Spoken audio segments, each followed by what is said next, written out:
예, 뭐 지금 간단하게 2차 두 개의 n차원 벡터를 놓고 이렇게 보면 세타를 어떻게 주느냐에 따라서 세타를 뭐 세타1 x1을 여기다 매핑시키고 세타2 x2를 매핑시켰으면 합 벡터는 뭐 이렇게 나올 것이고, 그렇죠? 세타1 줄이면 여기까지 줄여서 세타2도 여기까지 줄여서 이 벡터를 표현할 수도 있을 것이고. 그래서 이 리니어 컨비네이션이 표현할 수 있는 집합들은 뭐냐면 이 x1과 x2를 포함하는 모든 공간이 되겠죠. 세타1을 마이너스로 주자면 이렇게 세타1, x1 이렇게 두고 뭐 세타2도 마이너스로 주자면 아니면 세타2는 포지티브로 세타2를 포지티브로 만큼 세타2, x2 이렇게 주면 그 둘의 합은 뭐 여기 어딘가로 찍힐 것이고. 그래서 이 리니어 컨비네이션이 표현할 수 있는 집합은 전체 공간이다 이렇게 생각을 할 수가 있겠습니다. 이건 다들 아시는 내용이죠. x2가 x1, x2가 아니라 하나 더 있다. 그러면 그 세 개를 포함하는 전체 공간, 뭐 3차원 공간 전체가 되겠죠. 그 x3가 새로 추가된 x3가 x1, x2로 이루어지는 평면 위에 있지 않다고 하면, 예를 들어서 y가 세타1 x1 더하기 세타2 x2에다가 세 번째 뭔가를 더했는데 이 x3가 이 x1과 x2가 스팬하는 그 x1, x2를 포함하는 이 공간 안에 들어있다고 하면 있으나 마나죠. 만약에 안에 들어있다고 하면 얘는 세타1 x1, 세타2 x2 x3가 x1, x2를 포함하는 공간 안에 있다고 하면 얘는 다시 알파 x1 더하기 뭐 어떤 베타 x2로 표현을 할 수가 있을 것이고, 그러면 세타1 더하기 알파 세타3 x1 더하기 세타2 더하기 베타 세타3 x2 뭐 이렇게 쓸 수가 있을 테니까 이 다시 이제 새로운 코에피션트로 표현을 할 수 있으니 x3가 그 평면 안에 있으면 뭐 똑같고, 만약에 x3가 그 평면 밖에 있다고 하면 그러니까 다시 얘기해서 x3가 x1과 x2의 리니어 컨비네이션이 아니라고 하면 그러면 이 리니어 컨비네이션이 표현하는 공간은 더 넓어지죠. 한 차원이 더 높아지게 되죠. 이 얘기는 좀 오늘 얘기 말고 다음 성형자수 이야기할 때 다시 살펴보겠습니다. 리니어 컨비네이션. 그러면 좀 더 다른 이야기로 여기 적혀 있었지만 애파인 컨비네이션이라는 건 좀 무엇이냐.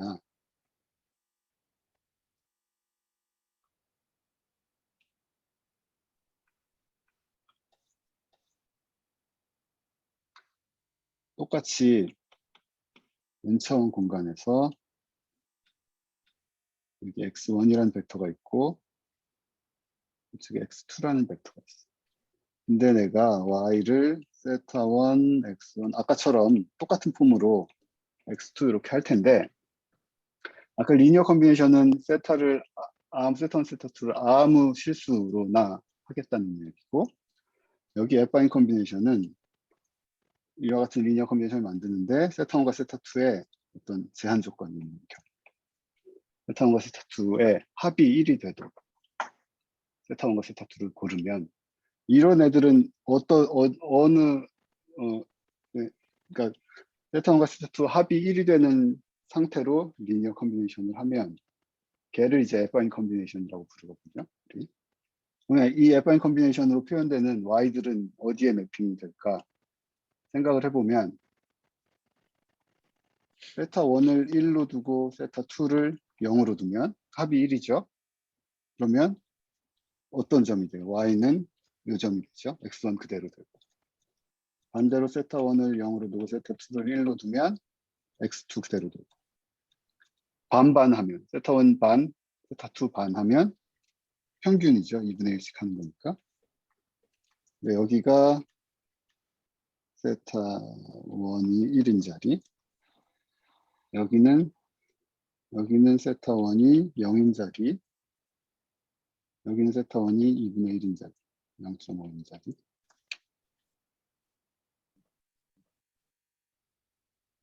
그리고 이 합이 1이라고 했지 다 양수인지 음수인지조차 이야기 안 했으니까 예를 들어서 세타 1을 마이너스 1로 합니다.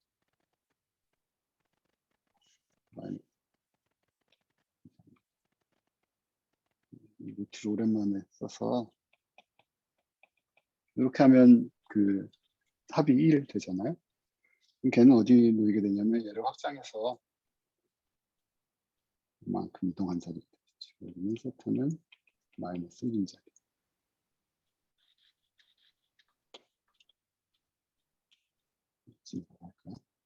이 길이 두 개가 똑같게. 그래서 이 벡터가 될 것이고. 세타원을 더 줄이면 걔들은 어디 놓이게 되냐면 쭉 이 x1과 x2를 이은 그 연장 무한히 긴 직선 위에 놓이게 돼요. 세타원을 더 키우면 이제 이쪽으로 가는 거죠. 이쪽이 세타원이 더 커진 자리. 그러면 이 애프라인 컨비네이션 한 포인트들 y들이 살고 있는 데는 어디냐면 지금 보시는 것처럼 x1과 x2를 이은 그 무한한 길이의 그 직선 공간이 되죠. 직선으로 표현되는 공간.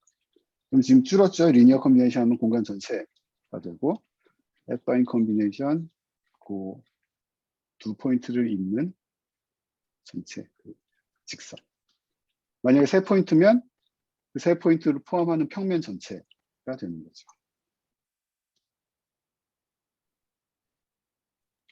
여기까지 문제 없죠? 그럼 그 다음에 코닉 아까 적혀있던 대로 순서대로 얘기를 해보면 코닉 컨비네이션에 대해서 이야기를 하자면 또 똑같이 인차원 공간에서 두 포인트를 찍어. 그런데 내가 어떻게 컨비네이션 조합을 할 거냐면 똑같은 폼으로 계속 똑같은 폼에 대해서 이야기할 건데 이제 세타1, 세타2 조건이 좀 다릅니다. 세타1도 0보다 같거나 크고 그러니까 넌 네거티브고 세타2도 넌 네거티브. 그러면 똑같은 조합을 하는데 세타1, 세타2를 넌 네거티브하게 뽑아내면 그러면 이제는 어떤 점들로 매핑이 될까요? 생각해 보시면 그러니까 이 x1을 이쪽 반대 방향으로는 가져가지 않겠다는 거고 x2도 반대 방향으로 가져가지. 둘 다 양수가 되는 그 세타1, 세타2 둘 다 넌 네거티브인 경우에 만들어지는 y들이 살고 있는 자리는 x1을 무한히 확장하고 x2를 무한히 확장하고 이 확장한 걸 뭐라고 하냐면 그러니까 원점에서부터 x1 방향으로 빛을 쫙 쏘면 빛이 쫙 퍼져나가는 게 쭉 레이저가 쭉 직진해서 있잖아요. 이제 레이라고 부르는데 그 레이 두 개를 이제 끝 그 경계로 갖는 이런 집합이 되는 거죠. 그럼 이제 콘처럼 왜 이름을 괜히 코니 컨비네이션이라고 부르냐? 콘처럼 생겼으니까 이렇게 x1, x2에다가 뭐 하나를 더해 x3를 더하는데 x1, x2를 포함하는 평면 말고 다른 평면에 있는 x3 하나 더하면 걔는 이제 어떤 모양이 될까요? 이거 뭐지? 무한 크기의 부채꼴 같은 얘가 더 이상 아니고 x3 하나 더 있으면 어떻게 되겠어요? 삼각뿔, 무한히 큰 삼각뿔 같은 뭐 그런 모양이 되겠죠. 걔도 삼각콘처럼 생겼죠. 그래서 이렇게 해서 정의되는 것을 정의된 조합들을 우리가 코닉 컨비네이션이다 이렇게 부릅니다.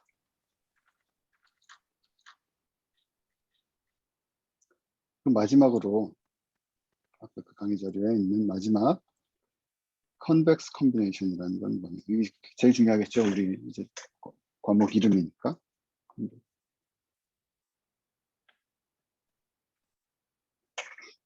컨벡스 컨비네이션.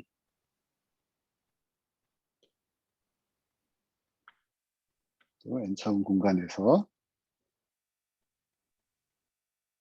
x1이 있고 x2가 이렇게 있어요. 똑같은 조합을 만드는데 이번에는 그 조건이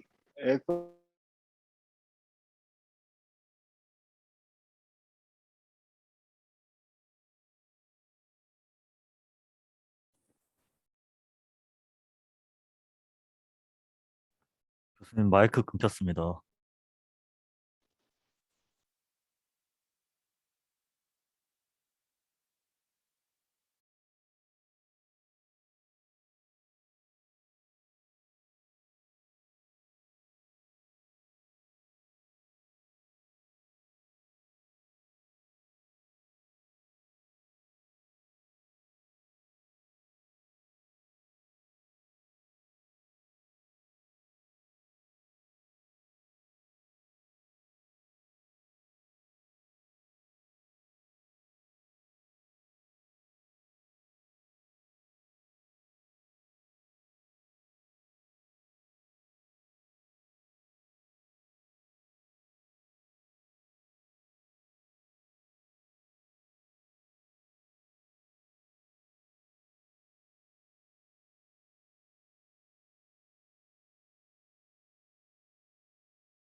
잠깐만요. 지금 목소리 들리죠, 이제? 이게 가끔 이러더라고. 이게 튕겨나가서 버려서 지금 화면 공유가 안 되고 있죠. 제가 어느 순간 끊긴 것 같은데, 이제, 음,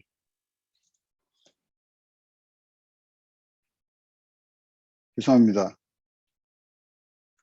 이게 가끔 이런 짓들이 일어나더라고. 다시 돌아와서, 예, 아까 보니까 화면이 어디서 멈췄었냐면, 컨벡스 컨비네이션 설명을 하다가, 그러니까 컨벡스 컨비네이션은 그 세타들의 제한 조건이 애프라인 컨비네이션에 있던 제한 조건, 코닉 컨비네이션에 있던 제한 조건 둘 다를 합친. 그래서 둘이 합치면 1이어야 되고, 둘도 넌 네거티브여야 되고. 그럼 이런 조건에 대해서는 어떤 포인트들이 이 컨벡스 컨비네이션은 어떤 포인트들을 얘기할까요? x1, x2 이렇게 쓰면 아까 애프라인 컨비네이션에서 애프라인 컨비네이션 y들이 살고 있는 자리는 x1, x2를 이은 직선, 무한히 확장되는 그 직선 위에 있다고 이야기를 했는데 여기서 보면 세타1, 세타2가 둘 다 0보다 큰 경우는 요 사이에 해당될 거잖아요. 이쪽으로 가면 세타2가 0보다 작고 세타1은 커지고 세타2는 0보다 작고 이쪽으로 가면 세타1이 0보다 작고 이쪽은 세타2가 0보다 작고 그러니까 컨벡스 컨비네이션은 애프라인 컨비네이션은 제한적인데 세타1, 세타2가 둘 다 0보다 큰. 그러니까 둘 다 0부터 1 사이겠죠. 합치면 1이 돼야 되니까. 그래서 걔들이 살고 있는 자리는 그냥 뭐 x1과 x2를 이은 선분이라고 생각하면 되겠습니다. 여기가 뭐죠? 세타 1이 1인 자리, 세타 2는 0인 자리. 여기는 세타 2가 1인 자리, 세타 1이 0인 자리, 세타 2가 1인 자리. 여기 같으면 세타 1은 뭐 예를 들어 0.3, 세타 2는 0.7, 뭐 이렇게 되겠죠. 그래서 컨벡스 컨비네이션이라고 하면 그건 그냥 그 임의의 포인트들로 을 경계로 갖는 그 사이 공간들이라고 봅니다. 2차 공간, 지금 뭐 x1, x2 두 개를 가지고 살았다면 뭐 이렇게 될 것이고, x3가 또 추가돼서 공간 안에 있거나 요 평면 안에 있거나 밖에 있거나 상관없이 만약에 안에 있다고 하면 x3가 요 안에 놓여 있다고 하면 x1, x2, x3로 만들어지는 컨벡스 컨비네이션은 어디일까요? 이 세 포인트를 경계로 갖는 그 안에 삼각형 모양이 되겠죠. x3가 밖에 있으면, 이 평면 밖에 있으면 삼각형인데, 똑같이 삼각형인데 이 평면상에 있는 삼각형이 아니라 이렇게 쭉 삐져나온 그런 삼각형 모양이 되겠죠.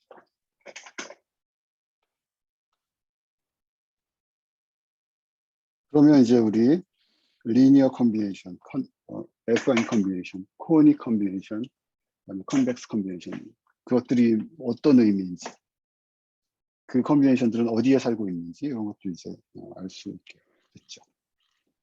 그러면 이제는 컨비네이션이란 말을 빼고 셋, 리니어 컨비네이션 빼면 리니어 셋, F1 컨비네이션, F1 셋, 코닉 컨비네이션은 코닉 셋이라고도 하지만 그냥 간단하게 컨벡스 컨비네이션, 컨벡스 셋에 대해서 이야기를 할 건데 그 정의는 굉장히 간단합니다. 여기 있는 것처럼 지금 리니어 컨비네이션, F1 컨비네이션, 코닉 컨비네이션, 예, 여기 제가 이런 표현들 이제 여러분들 익숙해지시겠지만 살펴보면 일본 F1 컨비네이션 그 세타들의 합이 1인 것들 이야기했죠. 그 다음에 코닉 컨비네이션으로 가면서 제가 어떤 말을 썼냐면 x1, xk는 벡터들이고 세타1, 세타k는 넌 네거티브 리얼 넘버인데 걔를 이렇게 써요. 아래다 밑에다 조그맣게 플러스를 써서. 그러니까 이거 다시 쓰면 얘는 세타1과 세타2가 리얼 넘버인데 넌 네거티브하다. 이렇게 간단하게 표시를 합니다. 여기도 마찬가지고. 그러면 그러니까 얘 둘이 이제 같은 이야기가 되고, 그러면 좀 참고로 또 알았으면 좋겠는 것은 넌 네거티브가 아니고 스트릭트리 포지티브인 경우. 둘 차이는 뭐냐면 0을 가질 수 있느냐 아니냐잖아요. 얘는 이제 같은 표현으로 어떻게 쓰냐면 더하기를 이미 썼으니 두 개 쓰는 거. 이렇게 두 개 쓰면 실수인데 포지티브 실수들만, 포지티브 리얼 넘버들만 이야기하는구나. 이런 표현들이 익숙해 있으시면 좋겠습니다. 훨씬 간단하게 쓸 수 있잖아요. 그런 이야기가 있었고, 컨벡스 컨비네이션 마찬가지로 다 넌 네거티브 리얼 넘버들로 가지고 합이 1인 그렇게 만든 리니어 컨비네이션이라고 이야기합니다. 그 다음에 셋은 굉장히 간단해요. Fine 컨비네이션에 대해서 닫혀있는 셋이면 Fine 셋이라고 부르고, 코닉 컨비네이션에서 닫혀있으면 코닉 셋, 컨벡스 컨비네이션에 대해서 닫혀있으면 컨벡스 셋 이렇게 이해를 하면 되겠습니다. 닫혀있다는 건 뭐냐면 어떤 연산에 대해서 닫혀있다는 게 뭐죠? 어떤 집합에서 이미 만약에 두 포인트를 꺼내서 우리 한 것처럼 두 포인트를 꺼내서 예를 들어 코니 컨비네이션을 했을 때 그 결과가 그 셋 안에 살고 있다. 그 셋을 벗어나지 않는다 하는 게 이제 닫혀 있다는 거잖아요. 어떤 연산을 했을 때 연산 결과가 그 셋 안에 그대로 있다. 그럼 리니어 셋은 뭘까요? 리니어 셋이란 말은 사실 많이 쓰지 않는데 리니어 컨비네이션을 해서 닫혀 있으려면 예를 들어서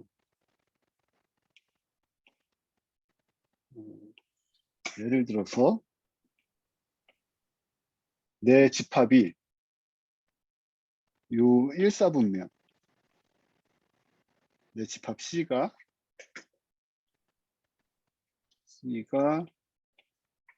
n차원 공간의 부분 집합인데 전체가 아니고 1사분면만 생각을 하겠습니다. 그럼 그 C는 리니어 컨비네이션에 대해서 닫혀 있나 생각해 보면 되죠. 임의의 두 포인트를 뜯어내서 x1, x2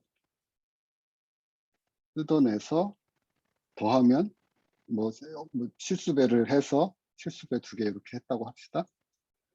2개 해서 리니어 컨비네이션 만들어 봤더니 이 포인트는 닫혀 이게 그 C 안에 다시 나왔네요. 그렇지만 세타1을 반대로 마이너스 x 마이너스 0.4x1 그러니까 세타1이 마이너스 0.4x 세타2는 1 그대로 쓰면 이제 새로운 리니어 컨비네이션은 여기에 맺히게 되겠죠. 그러면 대번에 내 셋 C 그 1사분면은 리니어 컨비네이션에 대해서 닫혀있지 않죠. 리니어 컨비네이션 했더니 그 셋 밖으로 튀어나갔습니다. 그러면 이제 이 셋이 닫혀있다. 어떤 오퍼레이션에 대해서 닫혀있다, 닫히지 않았다. 이제 그렇게 판별할 수가 있을 텐데 그러면 이 1사분면은 리니어 컨비네이션에 대해서 닫혀있지 않다. 리니어 셋이 아니구나. 이거 닫혀있게 만들려면 어떻게 해야 되겠습니까? 리니어 컨비네이션이 살 수 있는 데가 공간 전체니까 결국 리니어 셋이라고 하면 그냥 공간 전체, 그 벡터 스페이스 전체라고 생각하면 되겠습니다. 그래서 그런 말을 잘 안 쓰는 거예요. 리니어 컨비네이션. 애프라인 컨비네이션. 애프라인 컨비네이션에서 닫혀 있으려면 어디이면 될까요? 요 지금 애프라인 컨비네이션들이 맺히는 자리, 요 무한한 그 파란색 실선, 파란색 무한선 있잖아요. 그 안에 있으면 여기 2개를 포인트를 뽑아서 애프라인 컨비네이션 해보면 그 같은 선 안에 다 놓이게 되겠죠. 애프라인 컨비네이션은 어떤 2포인트를 잇는 직선이니까 지금 요 파란 선 상에 있는 그 파란 선 상이 내 C라고 합시다. 그 셋, 내가 지금 관심 있는 셋. 그러면 이 셋 C는 애프라인 셋이라고 부를 수 있죠. 그 셋 C 안에서 아무 포인트나 2개를 꺼내서 애프라인 컨비네이션 해보면 걔들은 그 안에 그 선을 벗어나지 않고 그 안에서 다 튀어나오고 X1, X2가 아니라 하나 더 있다고 하면 다른 평면 그 평면 밖에 있는 X3까지 있다고 하면 애프라인 컨비네이션 뭐였냐면 그 세 점을 포함하는 평면 이 애프라인 애프라인 컨비네이션들이 살고 있는 자리고 그 평면은 결국 애프라인 셋이라고 볼 수 있겠죠. 그 평면상에서 아무거나 뽑아서 애프라인 컨비네이션 해보면 그 평면 안에 그대로 살아있을 테니까. 사실 애프라인 컨비네이션 이에 대해서 닫혀있는 애프라인 셋은 그렇게 많지 않습니다. 2차원 같으면 이 직선일 것이고 3차원 같으면 그 평면 그 세 점을 포함한 평면 그 다음에 4차원 고차원에 대해서는 그 포인트들을 다 포함을 하는 하이퍼 플레인이라고 3차원부터는 3차원의 플레인이라고 부르고 그 더 고차원은 하이퍼 플레인이에요. 애프라인 셋은 그런 것밖에 없어요. 직선, 평면, 하이퍼 플레인 이렇게. 다음에 코어닉 컨비네이션에 대해서 닫혀있는 셋은 어떤 걸까요? 콘을 예를 들어서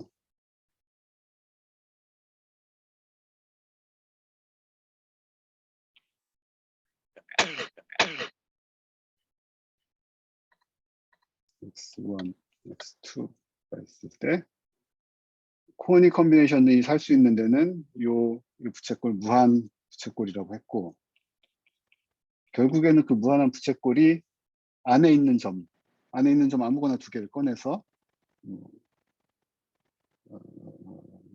x3, x4 이렇게 부르자면 x3와 x4를 그 지금 제가 빗금친 이 콘에서 그 내부에 있는 점 두 개를 찍어서 걔를 코니 컨비네이션 하면 어디 사나요? 얘네들은 코니 컨비네이션 하면 요 지금 파란 빗금친 요 안에 살겠죠. 코니 컨비네이션들이. 그 파란 빗금친 거는 원래 녹색 콘 안에 다 포함이 되죠. 그래서 그 콘 안에, 원래 녹색 콘 안에서 아무거나 두 포인트 뽑아서 코니 컨비네이션 해도 그 원래 콘 안에 다 살게 됩니다. 그래서 이 녹색 콘 같은 경우는 녹색 콘, 그러니까 원점으로부터 이렇게 쭉 뻗어나가는 어떤 콘, 걔는 코니 컨비네이션에 대해서 닫혀 있다라고 얘기할 수 있죠. 그래서 그냥 콘은 그 코니 컨비네이션 닫혀 있는 애들은 콘이다 이렇게 볼 수가 있겠습니다. 그럼 아까처럼 다시 아까 1사분면 이거 어떻게 쓰면 될까요? 간단하게 이렇게 쓰면 되겠죠. n차원 공간에 다 넌네거티브한 원소들이 다 넌네거티브한 셋. 그러면 지금 뭐 2차원에서는 이렇게 이 1사분면 이렇게 되고, 얘들은 그럼 콘인지, 그러니까 코니 컨비네이션에 대해서 닫혀 있는지 살펴보면 닫혀 있겠죠. 아무 두 포인트나 뽑아서 그 안에 콘 안에서 원래 셋 안에서 아무 두 포인트나 뽑아서 코니 컨비네이션 해보면 코니 컨비네이션들은 다 원래 콘 안에 들어있으니까 포함되니까 콘 컨비네이션. 그러면 그 콘, 그러니까 이 지금 1사분면 콘은 1사분면 콘은 콘이다. 뭐 말이 좀 이상한데 코니 컨비네이션에 대해서 닫혀 있고 콘이다 이렇게. 또 어떤 콘, 그 원점에 놓고 원점 이거 생각해 보세요. 어떤 피라미드처럼 생긴 그 꼭지점을 원점으로 가지고 이렇게 뭐 피라미드 아니면 각불, 그러면 뭐 육각불이 되겠죠. 이렇게 지금 그 공간상에서 꼭지점이 원점이고 어떤 각불을 생각을 해보면 무한한 길이의 각불을 생각해 보면 걔도 코니 컨비네이션에 대해서 닫혀 있다라고 생각할 수 있고 걔도 콘이다 할 수가 있어요. 각불도 그럴 것이고 원불, 피라미드, 그 깔때기처럼 생긴 원불 있죠. n차원 공간상에서 예를 들어 3차원 공간상에서 이렇게 생겨먹은 깔때기 모양, 그리고 꼭지점이 원점에 놓여 있는 그 깔때기 모양도 콘이라고 부를 수 있겠죠. 깔때기 콘처럼 생겨서 콘이라고 부르지만 우리 이야기할 때는 코니 컨비네이션에서 닫혀 있어서 콘이다.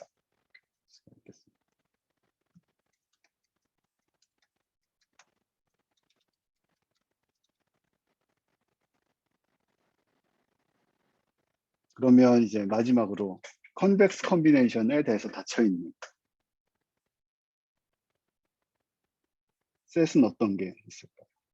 예를 들어서 내가 공간상에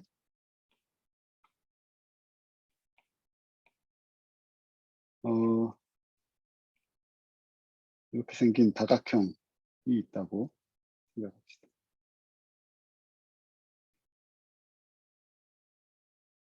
얘는 아무 두 포인트 안에서 내부에서 아무 두 포인트나 뽑아서 컨벡스 컨비네이션을 해보면 이 안에 살고 있겠죠. 이 안에 직선상이. 이 두 개를 뽑으면 이 안에 살고 있을 것이고 여기를 뽑으면 그러니까 아무 두 포인트나 그 셋 안에서 뽑았을 때 그 컨벡스 컨비네이션이 다 그 셋 안에 포함이 된다 하면 이제 우리가 컨벡스 컨비네이션에 대해서 닫혀 있고 그 셋은 우리가 컨벡스 셋이라고 부를 수가 있겠습니다.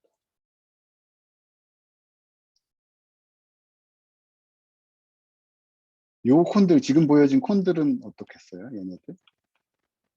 이거는 컨벡스 컨비네이션에 대해서 닫혀 있나요? 컨벡스 컨비네이션에 닫혀 있나? 안에서 아무거나 뽑아내도 직선으로 이으면 원래 그 셋 안에 다 들어있지. 지금 설명했던 콘들 전부 다 컨벡스 셋도 된다. 콘도 되고 컨벡스 셋도 되고 컨벡스 콘이라고 있습니다. 그리고 아까 Fine 셋 이 직선이었고 Fine 셋그 직선이 컨벡스 셋인가요? 생각을 해보면 직선상에서 아무 두 포인트나 이렇게 뜯어내서 컨벡스 컨비네이션 해보면 그 안에 이렇게 살고 있죠. 그래서 Fine 셋도 컨벡스 셋이네. 그렇게 이해할 수가 있겠어요. 평면 위에서 이 지금 직선 위에 있는 게 아니라 어떤 공간상의 평면도 평면 안에 그 하이퍼플레인 안에 아무 포인트나 뽑아서 컨벡스 컨비네이션 해보면 그 평면 위에 살 거잖아요. 평면 안에 포함된 직선이 되겠죠. 그래서 Fine 셋들도 컨벡스 셋이다 이렇게 생각할 수가 있습니다. 그러면 이 컨벡스 셋 뭐 이제 좌표축은 그리지 않고 이렇게 타원 계란 모양으로 생기네. 이건 컨벡스 셋이냐? 뭐 생각해 보면 당연하네 이렇게 알 수가 있겠죠. 그러면 컨벡스 하지 않은 셋은 어떤 셋이 있겠느냐 하면 뭐 다각형인데 이렇게 폭 파여 있는 다각형 같으면 이 셋 안에서 두 포인트를 뽑아서 컨벡스 컨비네이션이 그 안에 살고 있는지를 조사해 보면 되죠. 대번에 얘는 이제 컨벡스 요 두 포인트를 뽑으면 컨벡스 컨비네이션 모두 그 안에 들어있는데 만약에 다른 포인트 요 두 개를 뽑으면 컨벡스 컨비네이션 요 안에 있고 요 자리들은 셋 안에 있지만 지금 요 부분은 셋 밖으로 원래 셋 밖으로 튀어나왔잖아요. 이런 애들은 이제 컨벡스 하지 않다. 셋이 집합이 넌 컨벡스하다 이렇게 부릅니다. 그래서 그 컨벡스한 집합들 뭐 몇 가지 살펴볼까요? 어떻게 뭐 별표 모양으로 이렇게 불가사리 모양은 당연히 컨벡스 셋 아니겠죠. 두 개 뜯어버리면 밖에 있어. 그러면 컨벡스 셋 어떻게 생각할 수 있냐면 깎아서 만들 수 있는 어떤 물체인데 뭐 차원을 떠나서 예를 들어 3차원 깎아서만 만들 수 그러니까 그 무한히 큰 평면 가지고 깎아서만 만들어낼 수 있는 애면 컨벡스 셋이다라고 이야기를 할 수가 있고 컨벡스하다라고 이야기할 수 있고 파내야 된다. 파낸 데가 있으면 이제 컨벡스하지 않다라고 생각을 할 수 있겠습니다. 그러니까 다이아몬드 같은 가공할 때 탁탁탁 깎아가지고 원석을 깎아서 만들지만 걔는 다이아몬드는 컨벡스한 입체라고 생각할 수 있겠습니다. 그런데 우리가 조각을 하는데 깎아낸 다음에 뭔가를 이렇게 파낸 부분이 있다고 하면 다 이렇게 깎아서 만들었다고 하더라도 여기 안에 뭔가 파낸 데가 있다고 하면 얘는 이제 넌 컨벡스하지 더 이상 컨벡스하지 않다 이렇게 얘기할 수가 있겠어요. 언제든지 중간에 제 설명이 명확하지 않거나 그런 데가 있으면 알려주세요. 여러분 생각하는 거하고 다르거나 이렇게.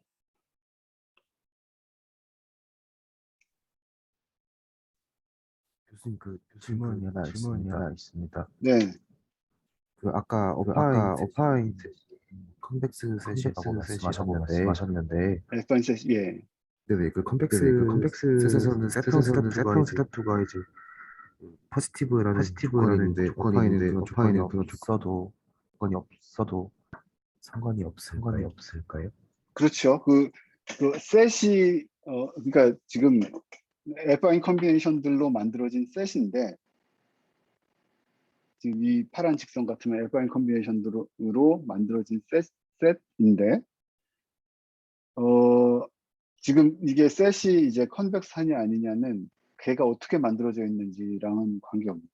지금 얘는 보면 이런 다이아몬드 같은 것도 다 어떤 리니어 펑션들의 조합, 리니어 이니퀄리티들의 조합인 거잖아요. 이 얘기는 나중에 하겠지만 그 셋이 어떻게 만들어져 있는지, 그 세타 1, 세타 2가 양수인 걸로 해서 만들어져 있다 하는데 그 굉장히 좋은 질문 같은데 약간 헷갈릴 수 있는 내용인 것 같아요. 근데 그 셋의 컨벡시티를 따질 때는 걔가 어떻게 만들어져 있는지, 뭐 무슨 컨비네이션을 해서 만들어졌는지랑은 관계없이 이미 포인트를 찍어가지고 그 컨벡스 컨비네이션 결과가 그 안에 살고만 있으면 컨벡스 셋이라고 얘기를 합니다. 네, 알겠습니다. 네. 콘은 아닌데 콘 비슷한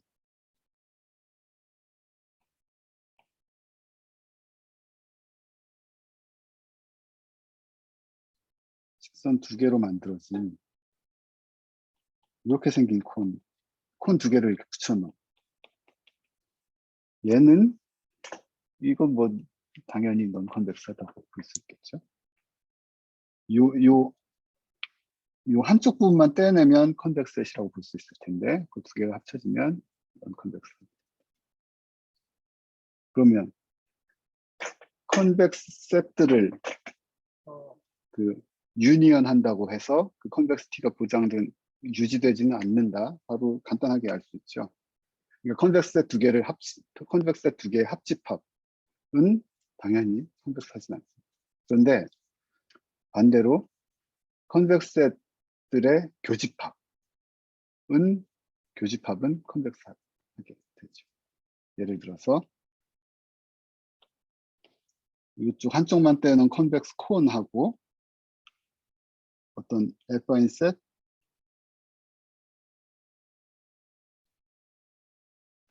이런 콘하고 F인 셋의 인터섹션 교집합은 어디예요? 이 직선이죠. 사이에 낀 직선이죠. 사이에 낀 선분이죠. 그럼 걔는 컨벡스 이건 뭐 당연하죠. 어떤 선분이건 그 안에 두 선분 뽑아서 그 안에 어떤 포인트를 뽑아서 리니어 컨비네이션 컨벡스 컨비네이션 하면 그 안에 살아 있으니까. 그래서 여기서 우리 나중에 많이 유용하게 사용할 것들이 컨벡스 셋들의 인터섹션은 컨벡시티가 유지된다. 그렇지만 유니언은 그걸 유지하진 않는다. 그렇게 생각할 수 있겠습니다.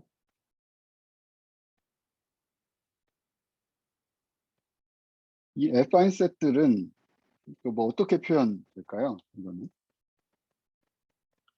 얘를 뭐 일반적으로 파라미터라이즈 하자면 지금 2차원에서는 어떤 그 그레디언트와 x의 그 인너 프로덕트 더하기 b가 0이 된다. 이게 이제 직선의 방정식이잖아요. 그래서 x1, x2가 지금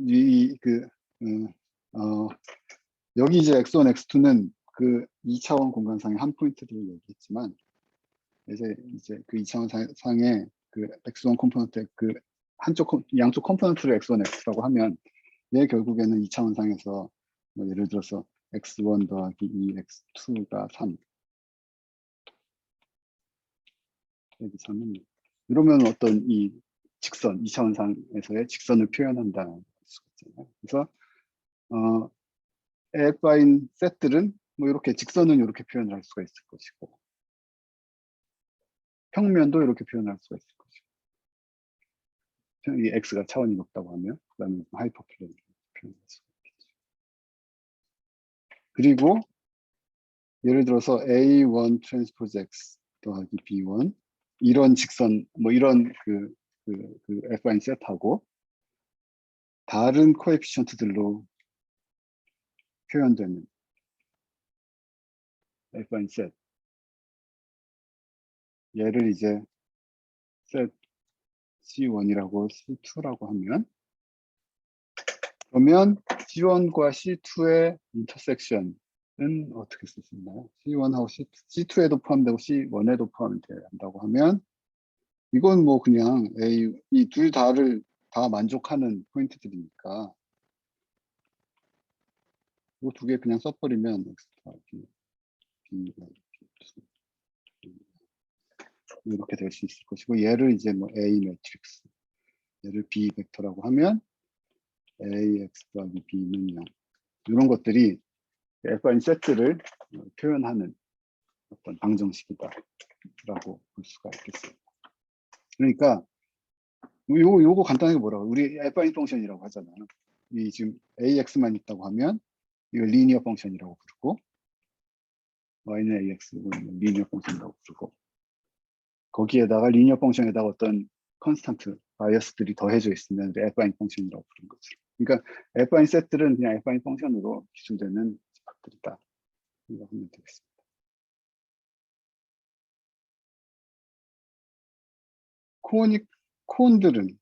콘들은 어떤 것들이 있겠냐면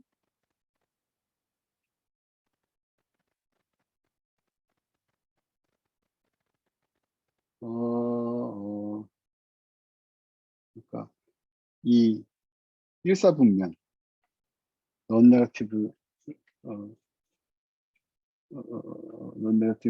리얼 넘버들로 구성된 공간. 그럼 뭐 요 자체가 이제 그거라고 볼 수 있을 것이고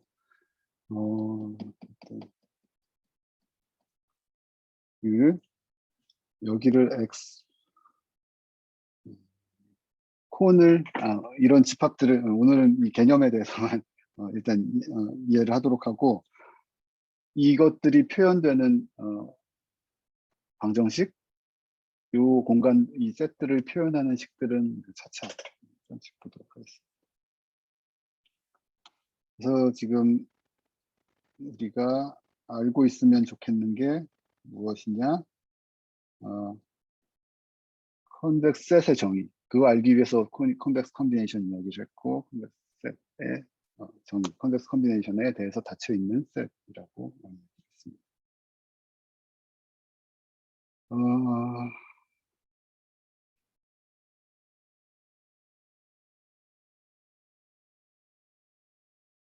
그러면 이제 더 이어서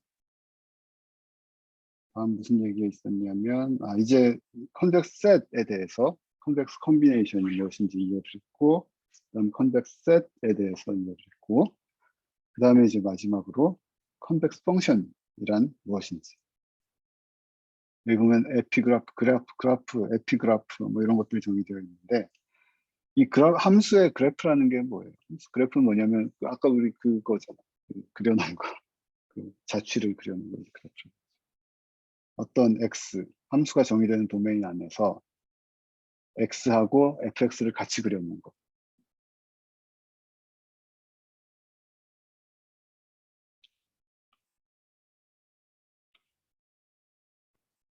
이쪽엔 x를 그리고 이쪽엔 fx를 그리고 예를 들어서 fx가 2x라고 하면 얘가 결국 뭐예요? 얘네들이 x, fx를 그려놓은 점들이죠. x는 그래서 그 그래프 우리 그냥 알고 있듯이 그 그래프는 그 함수 x와 함수 값을 그냥 평면에 올려놓은 그 그래프라고. fx가 x제곱 마이너스 x다. 그러면 이렇게 생긴 그 2차 곡선이 될 것이고 얘가 결국에는 그 그래프라고 f2 그래프다.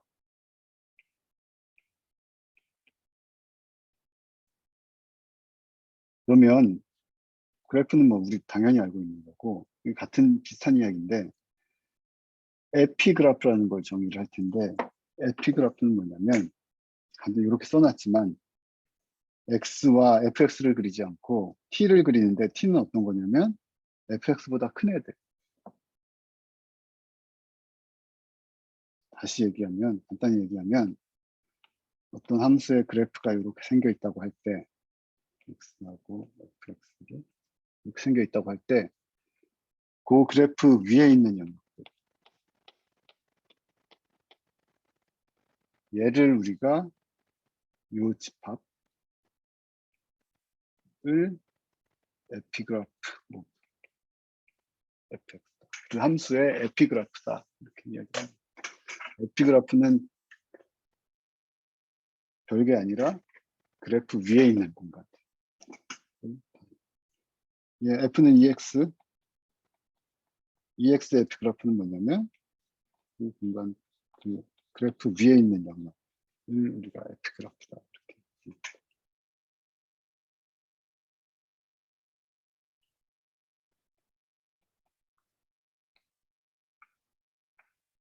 fx가 x제곱이면 아이고 너무 그랬는데 이렇게 뭐 2차 곡선이 있을 거잖아요. 그놈의 에피그래프는 위에 영역. 이렇게 써볼까요? 이거 x의 절대값. 이 그래프는 어떻게 생겼어요? 이렇게 생겼잖아요. 물론 제가 무한히 그리지 못하지만 무한히 쫙 뻗어져 나갔다. 얘도 마찬가지고요. 그렇게 생각하면 되겠고 그 에피그래프는 그 그래프 위에 있는 포인트들의 집합이라고 생각하면 되겠습니다.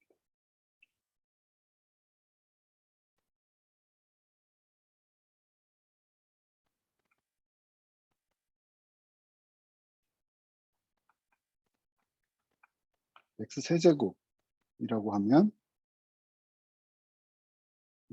이렇게 돼서 이렇게 되겠죠. 그러면 요놈의 에피그래프는 그래프 위에 있는 모든 점들의 집합이라고 이야기하면 되겠어요. 그러면 이제 에피그래프 뭐 그림으로 그려보면 명확하고 만약에 이게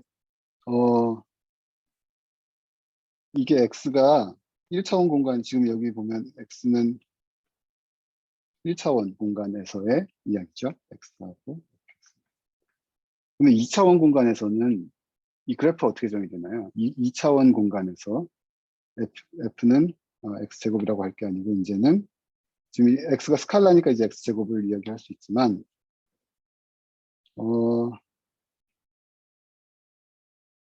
x가 2차원이다 라고 하면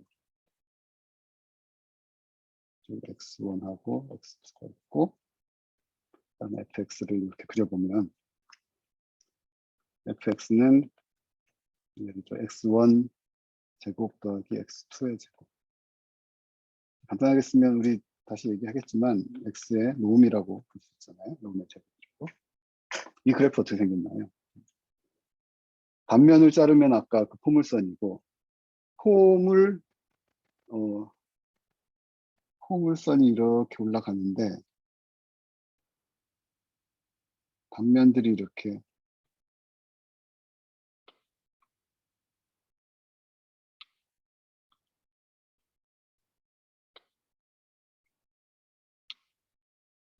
단면은 원이고 뭐 아시겠죠? 제가 구체적으로 설명 더 안 해도 이 포물면의 경계면 이 그래프가 되겠죠. 그러면 이 함수의 에피그래프는 이 포물면 안에 내부 이 안에 모든 포물면이 이렇게 있는데 놈의 안에 있는 애가 이제 에피그래프라고 이야기하겠습니다.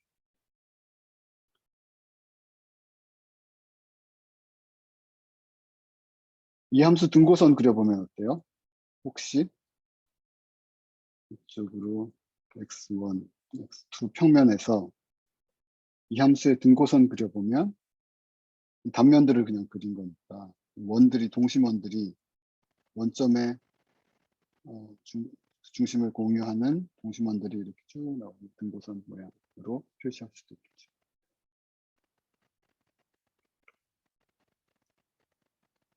다음은 비슷한 이야기인데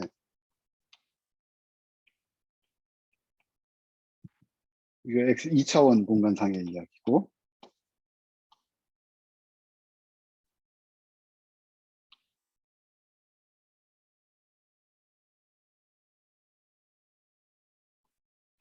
x1, x2 그다음에 fx를 그리는데 x1 절대값 더하기 x2의 절대값. 얘는 우리가 다음 시간에 이야기를 하겠지만 x의 원놈이라고 부르죠. 아까는 아까는 그냥 제곱이라고만 붙였는데 사실은 밑에 엄밀하게는 이렇게 투놈이라고 엄밀하게 표시를 해주는 게 더 낫겠죠. 근데 이제 표시 없으면 그냥 당연히 2가 있다고 이 하청자에 표시가 없으면 당연히 2라고 생각합니다. 얘는 그러니까 제곱의 합들이고 원소들의 제곱의 합을 스퀘어한 놈인 거고 얘는 원소들의 제곱하지 않고 그냥 절대값들의 합을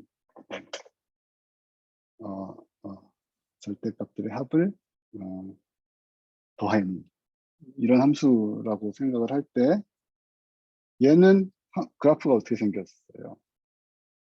아까 투놈 애들은 컨투어가 이렇게 생겼는데 이놈 컨투어 그려보면 이놈의 컨투어 그려보면 x1, x2일 때 등고선은 뭐냐면 함수값이 같은 포인트들이잖아요. 이렇게 다이아몬드 형태로 생겨요. 등고선이지. 그럼 이런 등고선을 가진 입체는 이거 제가 그리기가 쉽지가 않아 보이는데 그리기가 쉽지 않아 보이는데 얘가 이렇게 올라가 있고 이렇게 올라가 있고 뭔가 이렇게 되어 있는 제가 좀 삐딱하게 그려놨는데 이 피라미드를 뒤집어 놓은 그 피라미드 아니죠. 피라미드를 거꾸로 꼭지점이 원점에 이렇게 뒤집어 놓으면 그게 이제 얘의 그 피라미드의 겉면이 함수의 이 원놈 함수의 그래프라고 볼 수 있겠고 그 함수의 에피그래프는 그 피라미드 내부 그 무한히 큰 피라미드의 내부라고 얘기하겠습니다. 그러니까 에피그래프가 지금 간단하게 이런 1차원에서만 정의되는 게 아니고 어떤 차원이건 간에 그 함수값보다 어떤 포인트에서의 함수값보다 여기 보면 어떤 포인트 x에서 함수값이 얘잖아요. 얘가 fx죠. 그 도메인상에서 x와 그 함수값보다 더 큰 값을 가지는 점들 이 얘네들이죠. 걔들을 다 포함하고 있는 거니까 함수 그 그래프 위에 있는 모든 점들. 이거는 어떤 차원이 아무리 높아도 항상 정리할 수가 있는. 이 차원이 너무 커지면 지금 간단하게 2차원만 해도 그리기가 제가 막 이상하게 그리고 이랬는데 그 차원이 높아지면 눈으로 이제 그려보기는 어렵겠죠. 어렵겠지만 이 추상적으로는 이해를 할 수가 있겠습니다. 추상적으로 그러니까 이해는 저 차원에서 하고 그래피컬하게 이해는 저 차원에서 하고 그 내용이 그대로 그 차원에서도 그대로 적용이 되겠구나 이렇게 생각합니다. 이런 노음 같은 것들 그 차원에서도 무리 없이 다 정의를 그대로 할 수 있습니다. 에피그래프가 뭔지 간단하죠. 이해가 다 되시죠? 그러면 이제 에피그래프를 알았으면 컨벡스 펑션이 뭔지를 알 수가 있는데, 컨벡스 펑션은 무엇이냐? 이 한 줄로 요약할 수 있습니다. 컨벡스 펑션은 에피그래프가 컨벡스하면, 컨벡스 셋이면 그 함수를 컨벡스하다. 그러니까 지금 컨벡스라는 말이 두 개 있는데 두 개가 좀 다른. 첫 번째 컨벡스는 함수가 컨벡스하다. 두 번째 컨벡스는 셋이 컨벡스. 이거를 더 명확하게 쓰자면 펑션 f는 컨벡스 펑션이다. 만약에 에피그래프가 컨벡스 셋이면 그렇게 보면 되죠. 그럼 아까 우리 많이 살펴봤던 에피그래프들 리니어 펑션에 대한 에피그래프, 지금 여기 비금 쳐져 있는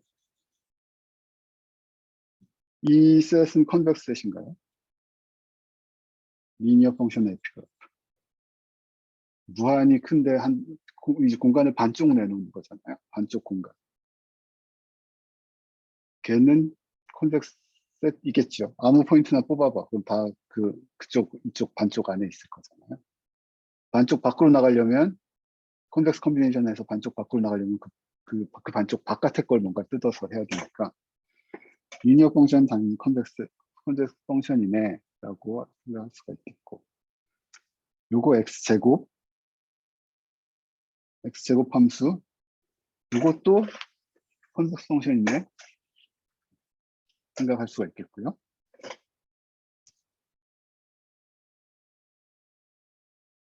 얘는 x제곱 빼기 2x. 그래프 어떻게 되나요? 그래프 여기 있는 것처럼 그래프 이렇게 생겼고 에피그래프는 이렇게 생기는 거니까, 이놈의 에피그래프는 그 x제곱의 에피그래프랑 똑같이 생겼잖아요. 그냥 시프트 시켜놓은 거기 때문에. 이거 또 컨벡스 셋이네. 컨벡스 펑션이네. 알 수가 있죠. 그럼 이 각각이 컨벡스 펑션인지 살펴볼까요?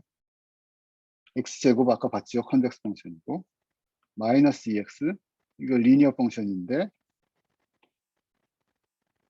에피그래프 이렇게 생겼으니까 얘도 마찬가지로 컨벡스 펑션.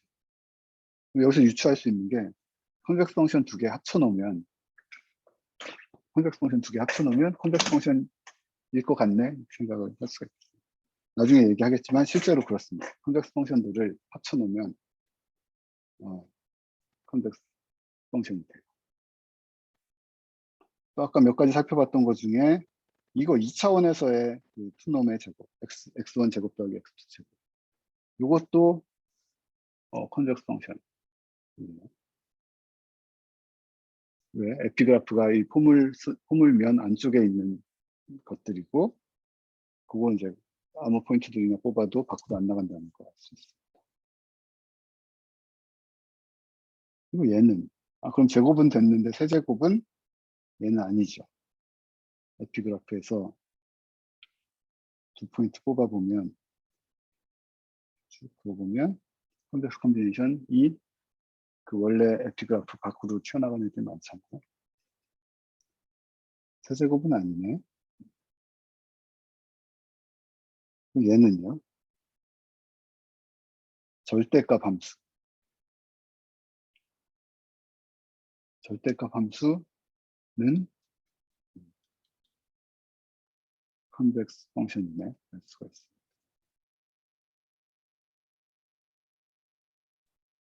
그리고 요거 고차원에서의 컨벡스 펑션, 아니 고차원에서의 원놈, 절대값의 합. 얘도 보면 피라미드 뒤집어 놓은 애기 때문에 보면 컨벡스 펑션이네. 알 수가 있겠습니다. 우리 다음 시간에, 지금 시간이 이래서 다음 시간에 더 이어야 할 것 같은데, 다음 시간에 이제 노음에 대해서 이야기를 할 거고, 노음을 이해하기 위해서 거기 따라오는 많은 뭐 아이겐 밸류니 아이겐 벡터니 싱귤러 밸류, 싱귤러 벡터 이런 것들 이야기를 할 텐데, 노음 함수는 컨벡스 펑션이다 이렇게 알 수가 있고 알고 계시면 되겠습니다. 그래서 어떤 컨벡스 펑션들이란 어떤 것이었느냐 하면 에피그래프가 컨벡스 셋인 경우. 그리고 다시 얘기하면, 간단하게 얘기하면 함수가 움푹 파여있지 않다. 아까 컨벡스 셋 뭐였냐면 깎아서만 만들 수 있고 안에 파내면 안 되는 거라고 했잖아요. 마찬가지로 함수 이렇게 놓였을 때 그 움푹 들어가 있지 않다. 그러면 이제 컨벡스하다. 함수가 컨벡스하다. 이렇게 이야기할 수가 있겠습니다. 또 다른 방법으로 함수의 컨벡시티를 정의를 하는데요. 이제 어떤 함수가 컨벡스하고 이런 것들을 이제 우리가 계속 수업 내내 보면서 이야기를 할 거예요. 뭐 굉장히 많이 얘기하지는 않을 거고 얘기를 할 텐데, 여기 지금 두 번째 정의, 첫 번째를 간단하게 표시할 수 있는데 좀 골치 아프게 얘기를 하자면 이게 뭐라고 보면 되나요?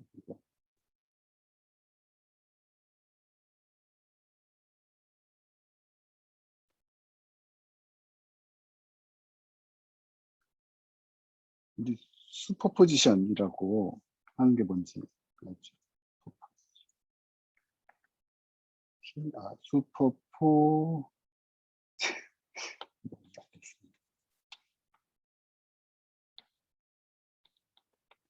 슈퍼포지션은 뭐냐면 fx하고 그 리니어 컨비네이션을 해.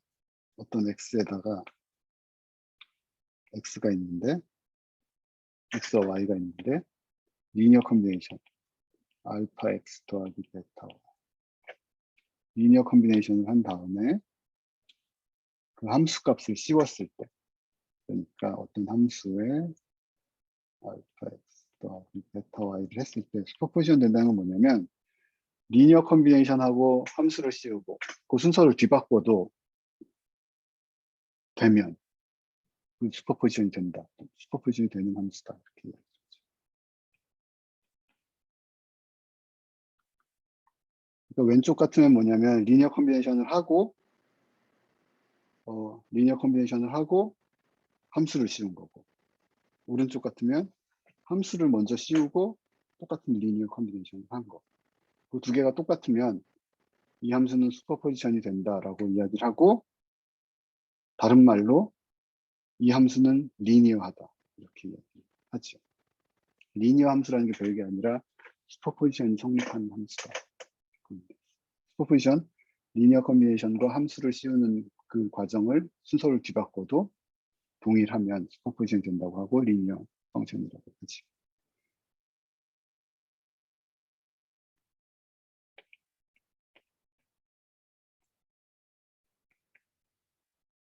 그 다음에 affine 펑션, 우리 비슷한 얘기 또 하는데, affine 펑션은 뭐예요?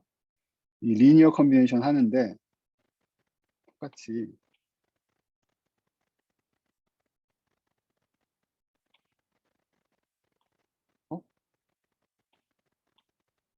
리니어 컨비네이션 하는데 알파와 베타를 알파 더하기 베타가 1이 되도록 리니어 컨비네이션 하는 거.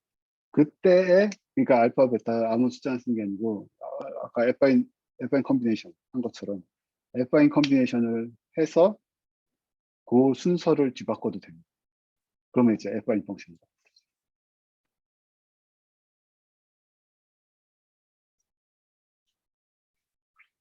다시 얘기하면 알파 베타를 합이 1이라고 쓸 것도 아니라, 다시 얘기하면 이거는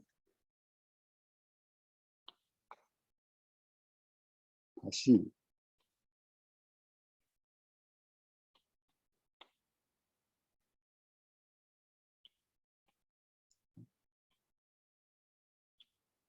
알파 베타가 합이 1인데 그냥 두 개 변수 쓰기 귀찮으니까 세타 x 더하기 1 더 1 빼기 세타 뭐 이렇게 하면 이렇게 하면 세타 하나 골라서 합이 1이 되는 조합이잖아요. 그거에 대해서 써주면 이런 affine 컨비네이션을 했을 때 affine 컨비네이션을 먼저 하고 함수를 씌운 거가 함수를 먼저 씌우고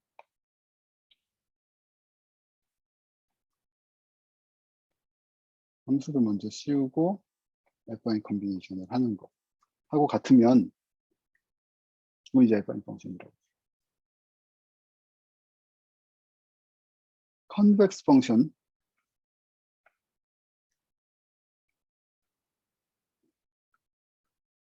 컨벡스 펑션 똑같은데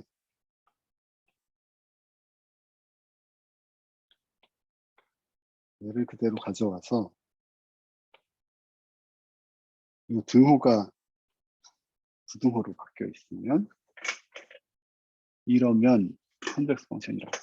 모든 x와 y에 대해서 이게 성립을 하면 모든 x와 y에 대해서 내 도메인상에 있는 모든 x와 y에 대해서 이런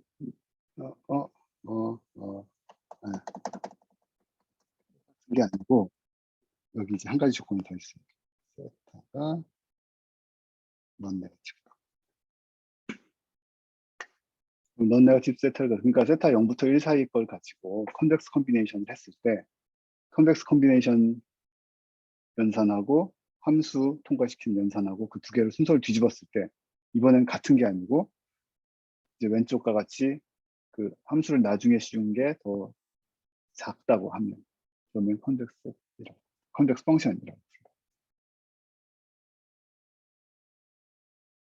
이게 뭐 어떻게 이해를 할 수 있냐면 어떤 함수가 이렇게 있으면 함수가 이렇게 생겨 있다고 하면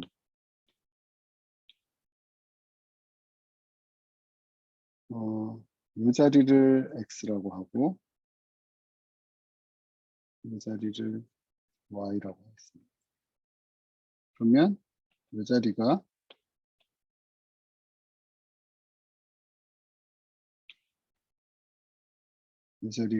fx인 거고 이게 fx라고 하면 그래프라고 하면 이 자리가 fy가 되죠. 그러면 요 컨벡스 컨비네이션 한에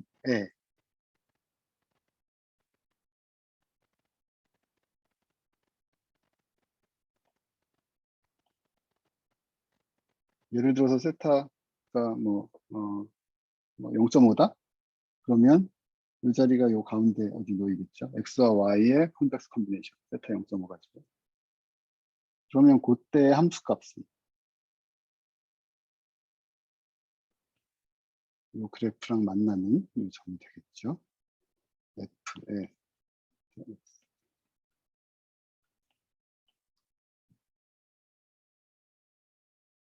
그럼 요 오른쪽에 있는 애들은 뭐 있어요? 함수 값들의 컨벡스 컨비네이션. 함수 값들의 컨벡스 컨비네이션은 단순하게 세타 0.5 가지고 컨벡스 컨비네이션 했으면 요 자리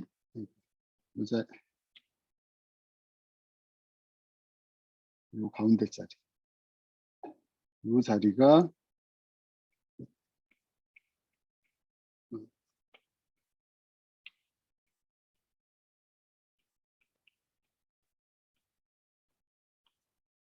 요 오른쪽 얘가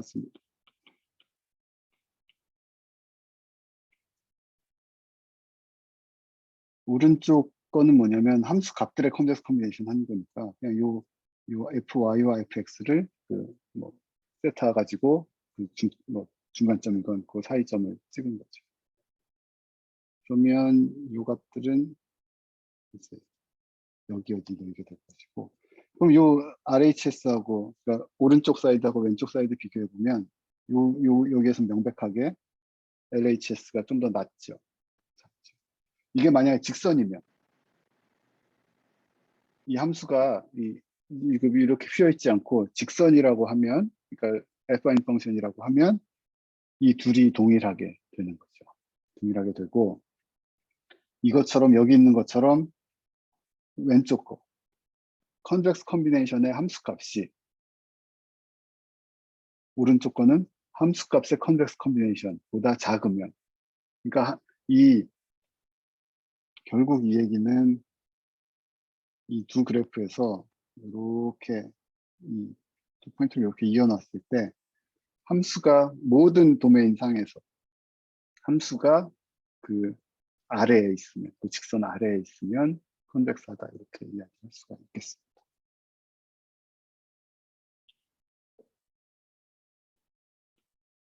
예를 들어서 이렇게 생긴 함수는 여기가 x라고 하고 여기가 y라고 하면 이 두 개를 이어놓은 직선. 뭐 컨벡스 셋의 정의랑 비슷하죠. 두 개를 이어놓은 직선보다 함수값이 위에 있잖아요. 그러면 얘는 컨벡스하지 않다. 이 두 포인트를 찍으면 이 파트는 컨벡스하다고 볼 수 있겠죠. 뭐 그렇게 얘기를 잘 하진 않고. 그런데 이제 이 사이에서는 컨벡스하다고 뭐 얘기를 컨벡스해 보인다라고 이야기를 할 수는 있겠지만 모든 도메인, 함수가 정의된 모든 도메인에서 이 아규먼트가 성립을 해야 되기 때문에 얘는 뭐 이렇게 생겨 먹으면은 더 이상 컨벡스 펑션이다라고 이야기하기는 어렵겠습니다.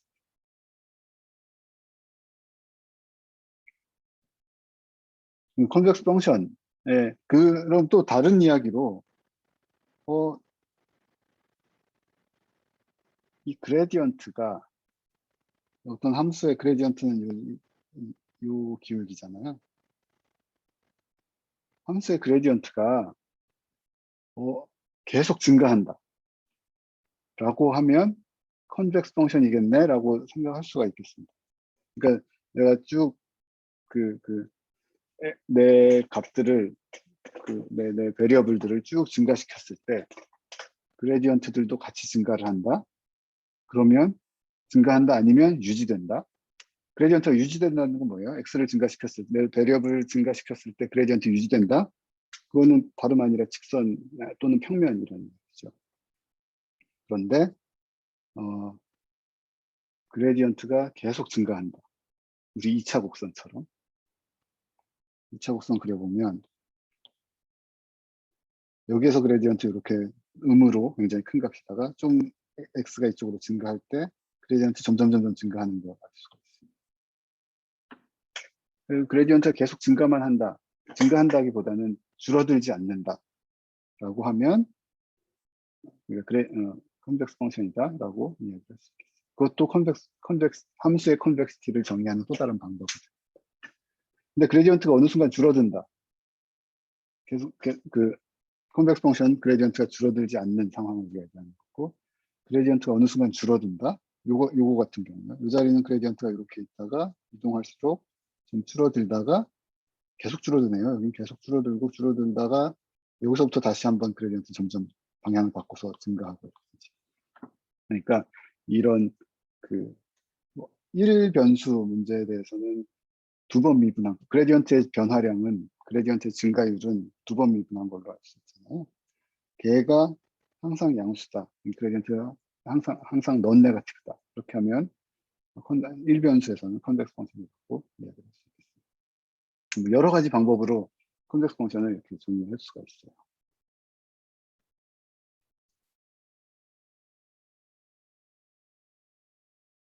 오늘 꼭 알아야 될 내용은 컨벡스 셋의 정의, 그리고 컨벡스 펑션의 정의. 어떤 함수들을 이야기하는지, 어떤 셋들을 이야기하는지. 마지막으로 그럼 컨벡스 옵티미제이션이 오늘 이 얘기만 하고 말씀을 줄 거네요. 컨벡스 옵티미제이션은 어떤 최적화 문제, 어떤 구속 조건들이 있는 최적화 문제를 이야기하죠. 구속 조건이 뭐 어떤 내 시스템의 어떤 실제 물리적인 한계라든지 구속 조건일 수도 있고, 뭐 예를 들어서 드론이 기동을 하는데 이쪽으로 낼 수 있는 기동력의 크기, 아니면 드론이 운용될 수 있는 방 안에서만 운용이 돼, 벽을 안 부딪히고 방 안에서만 기동이 돼야 한다고 하면 그것도 어떤 내 드론의 궤적을 생성하는데 구속 조건으로 작용을 할 수가 있겠죠. 그리고 뭐 드론의 그 추력 벡터가 궤적에 뭐 어떤 방향으로 항상 놓여야 된다. 동체의 뭐 수직인 방향으로만 놓여야 된다. 아니면 동체 축과 얼라인돼서 추력이 나타나야 된다. 이런 것들도 뭐 다 구속 조건으로 볼 수가 있어요. 옵티미제이션 문제 일반적으로 어떤 구속 조건 하에서 어떤 함수를 최소화하는 x를 찾는 그런 거라고 볼 수 있겠죠. 아까 드론의 궤적 설계 같으면 이 방 안에서 벽에 부딪히지 않고 책상 쪽으로 넘어오지 않고 이 포인트에서 저 포인트로 가는 가장 적은 에너지를 가지고 이 포인트에서 저 책상 너머 저 포인트로 가는 궤적을 찾고 싶다. 또는 이 포인트에서 책상 너머 저쪽으로 가도록 만드는 그 피치 앵글을 컨트롤 명령 히스토리를 찾고 싶다. 근데 구속 조건은 책상 위로는 지나가지 말아라. 방은 넘어가지 말아라.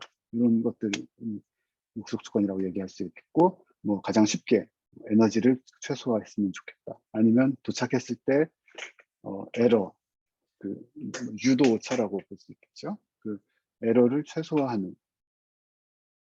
그러니까 뭔가 어떤 성능 지수를 최소화하는, 구속 조건 하에서 성능 지수를 최소화하는 뭔가를 찾는 거. 그거 이제 옵티미제이션 문제라고 할 텐데, 컨벡스 옵티미제이션 뭐냐면 다름 아니라 그 함수, 오브젝티브 펑션 f도 컨벡스하고, 그리고 x가 어떤 구속 조건 하에 있는데 어떤 셋 안에 x가 들어있어야 된다는 이야기죠. 근데 그 셋, 구속 조건을 기술하는 그 집합 C가 컨벡스한 집합이고, 그러면 이 문제를 컨벡스 옵티미제이션이라고 부릅니다. 좀 더 이해하기 쉽게 사람들이 많이 사용하는 형태로 보면 밑에 있는 것처럼, 밑에 적힌 것처럼 f0라는 함수 값을 미니마이즈하는 x를 찾고 싶은데 구속 조건들이 몇 개 있는 거예요. hx, 어떤 함수 hx가 0이 되어야 되고, 그리고 f0이 아닌 다른 i, f1부터 뭐 fn까지 어떤 함수들로 그 이니퀄리티, 부등식 구속 조건이 주어져 있는 경우, 이런 형태에서 이 f들이 컨벡스하고 h는 fi인 함. 그러면 이제 컨벡스 펑션, 컨벡스 옵티미제이션 문제라고.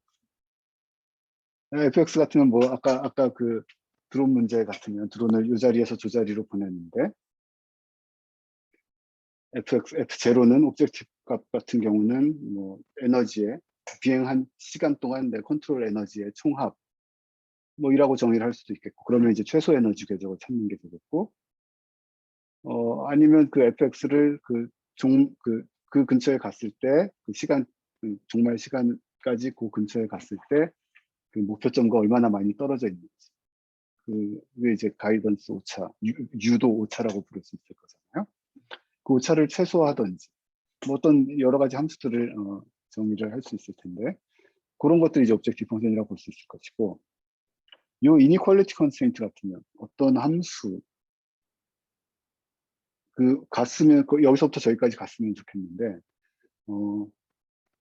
책상 위를 지나가진 않고, 그러니까 어떤 위험 영역은 피했으면 좋겠고, 그러니까 어떤 영역 밖에 있다, 뭐 하여튼 아니면 뭐 어떤 영역 안에 있어, 중간에 경로점이 있어서 거기를 가까이 지나갔으면 좋겠다. 그런 것들은 전부 다 이런 이니퀄리티 컨스트레인트로 표현할 수가 있어요. 책상을 책상 위에 있는 자리는 지나가지 않고 책상을 돌아서 갔으면 좋겠다. 그 얘기는 책상만 벗어나면 된다는 얘기가 이제 부등식 컨스트레인트라고 할 수 있잖아요. 근데 그런 것들 부등식 컨스트레인트로 줄 수도 있을 것이고, 또 뭐 하나는 내가 쓸 수 있는 에너지가 정해져 있어서 그 에너지가 10인데 내가 10 이상 쓰면은 더 이상 비행을 못하게 된다. 그러면 내가 저기서부터 저기까지 가는데 10 이하의 에너지를 썼으면 좋겠다. 뭐 5도 좋고, 적으면 적을수록 좋긴 하겠지만, 하여튼 내가 쓸 수 있는 에너지에 제한이 걸려 있을 때 이것도 뭐 부등식 조건으로 표현할 수 있겠죠. 그리고 등식 조건은 뭐 어떤 이야기로 볼 수 있겠냐면, 내가 여기서부터 저기까지 가는데 드론의 역학, 내가 알고 있는 드론의 역학을 만족하면서 가야 된다. 어떤 주어진 뭔가 조건들을 정확하게 만족하면서 가야 된다라는 것들은 이제 더 이상 부등식 이야기가 아니죠. 그래서 이퀄리티, 등식 조건으로 표현을 할 수가 있을 것이고, 또 아니면 뭐 재사용 발사체가 땅에 내리는데 땅에 내렸을 때 속도가 0이어야 된다. 땅에 내렸을 때 속도가 있는 채로 내리면 이건 부서진다는 얘기잖아요. 그러니까 그런 제한 조건들, 땅에 연착륙하기 위해서 땅에 닿는 순간 속도를 0으로 만들었으면 좋겠다. 뭐 그런 조건들, 이 등식 조건으로 표현될 수가 있겠죠. 그런데 이제 그 일반적 옵티미제이션 그렇게 이제 이야기를 할 텐데, 그런 부등식 조건, 등식 조건 이런 것들을 하고 관련된 함수들, 이 fx, hx 이런 것들이 부등식 그 옵젝티브 펑션하고 부등식 조건, 걔들은 컨벡스 펑션이어야 되고, 등식 조건은 fi 펑션. 간단하게 그냥 리니어 펑션이라고 부르죠. 그렇게 표현이 되는 문제들을 컨벡스 옵티미제이션이다. 이렇게 알아들으시면 되겠습니다. 지금 구속 조건들에 대해서 뭐 드론이 어디를 갈 수 있고 뭐 이런 이야기를 했는데, 요거는 저희가 이 실제로 이제 풀어볼 뭐죠? 그 수업 중에 풀어볼 이야기라서 그때 가서 더 명확하게 이해를 할 수 있을 거라고 기대를 합니다.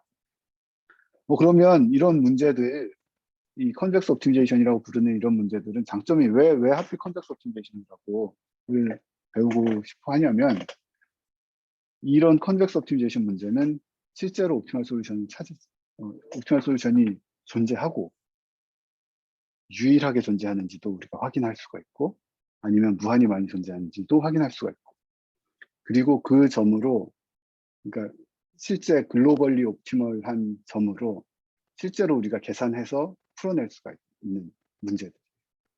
그러니까 이런 조건들, 함수가 컨벡스하고 그 관련되어 있는 셋들이 컨벡스한 컨벡스 옵티미제이션 문제는 실제로 글로벌 옵티멀이 존재하는지 아닌지도 알 수가 있고, 확인할 수가 있고, 옵티멀 솔루션이 존재하지 않는 경우에도 그 증명을 보여줄 수가 있고, 이 문제는 누가 풀어도 못 풀어라고 얘기를 할 수 있는 거예요. 컨벡스 하지 않은 그냥 무조건 푸는 문제들 있잖아요. 우리 그 함수가 컨벡스한지 어떤지, 제한 조건들이 컨벡스하지 않은지 그냥 모르고 그냥 뭐 수치 옵티미제이션 해주는 툴들 있죠. 뭐 이볼루션, 그 진화 연산, 뭐 유전 알고리즘 이런 것들도 있고, 뭐 파티클 수험 옵티미제이션, 그리고 그냥 일반적인 수치 뭐 그 매트랩 같은 데서 뭐 F민, 콘 굉장히 많이 쓰죠. 그런 것들은 내가 문제를 풀었을 때 솔루션이 안 나오면 기분 좋은 거고, 나오면 나왔는데도 이게 옵티멀 솔루션인지도 모르고, 뭔가 나오긴 나왔는데 이게 남이 풀면 내가 이렇게 풀어서 이 결과가 나온 거지, 남이 풀면, 다른 컴퓨터로 풀면 더 좋은 결과가 나왔지, 그 전혀 알 수가 없어요. 알기 힘들어요. 그리고 만약에 수렴을 안 하고 엉뚱한 대로 계속 솔루션이 수렴 안 하고 왔다 갔다 하고 있다. 그럼 이게 내가 잘못 풀어서 그런 건지, 아니면 다른 사람이 풀면 풀 수 있는데 내가 못 푼 건지, 내 알고리즘이 뭔가 실패를 한 건지 전혀 알려줄 수가 없어요. 근데 컨텍스트 프로블럼 같은 경우는 그런 것들에 대해서 명확하게 설명을 해줄 수가 있어요. 컨텍스트 프로블럼인데 내가 풀어서 안 풀렸다? 그러면 어느 누가 풀어도 내가 풀려서 안 풀렸다. 그 뭐 오류만 없다고 하면 이 문제는 해결되지 않는 문제라는 것도 딱 알려줄 수 있고. 그래서 특히 이런 것들은 왜 이렇게 중요하냐면, 내 어떤 문제의 성능의 한계를 명확하게 알려줄 수 있다는 거고, 이 문제를 해결함으로써, 컨텍스트 옵티미제이션 문제를 해결함으로써 이 문제가 정말 내가 그 끝까지 한계까지 끌어내릴 수 있는 코스트가 어디까지인지, 내가 달성할 수 있는 성능이 어디까지인지 그 한계를 바로 알려줄 수가 있고, 그리고 이게 언제 중요하냐면, 인베디드 컴퓨터에서 이런 문제를 풀어야 될 때, 그 수렴이 보장이 되지 않으면 굉장히 위험하잖아요. 예전에 옵티멀 컨트롤 문제들이 많이 오랜 시간 동안 연구됐죠. 수십 년 동안 연구가 됐는데, 그게 다 논문에서 끝난 경우가 대부분이에요. 논문에서 끝나거나 시뮬레이션에서 끝난 경우가 대부분. 왜 인베디드 컴퓨터에서 실제 상황에서는 못 푸냐면, 그게 어디로 수렴을 할지 않아, 중간에 수렴을 안 하거나 뭐 이상한 대로 가버리면 내 컴퓨터는 계속 솔루션을 못 찾고 뭐 풀기만 하다가 아무것도 못하고 떨어질 수 있는 그런 굉장히 위험한 상황이죠. 근데 이 컨텍스트 프로블럼으로 뭔가 기술을 해서 해결을 한다고 하면, 내가 어느 정도 범위까지 수렴하는데 얼마나 걸리고 이런 것도 명확하게 설명해 줄 수가 있습니다. 그래서 그 스페이스 펠컨 9 재사용파 시스템 내려온 것도 문제들을 컨텍스트 프로블럼 표현해서 수렴이 보장되는 형태로 문제를 풀면서 내려왔던 거죠. 그래서 그런 이유 때문에 우리 컨텍스트 프로블럼 공부한다 이렇게 생각하시면 되겠습니다. 오늘 뒷부분 얘기하다 시간이 좀 가버렸는데 예, 오늘은 여기서 정리를 했으면 좋겠고 혹시 질문 있으신 분들은 남아서 질문 더 해주셔도 좋고 예, 아니신 분들은 다음 주 월요일 날 뵙겠습니다. 다음 주에 이어서 여기 이어서가 아니고 리니어 알지브라 리뷰 아까 우리 봤던 어떤 컨텍스트 펑션들 어떤 펑션들이 컨텍스트인지 그런 것들 이해하기 위해서 필요한 내용들을 다음 주에 이어서 보겠습니다. 네, 수고하셨습니다.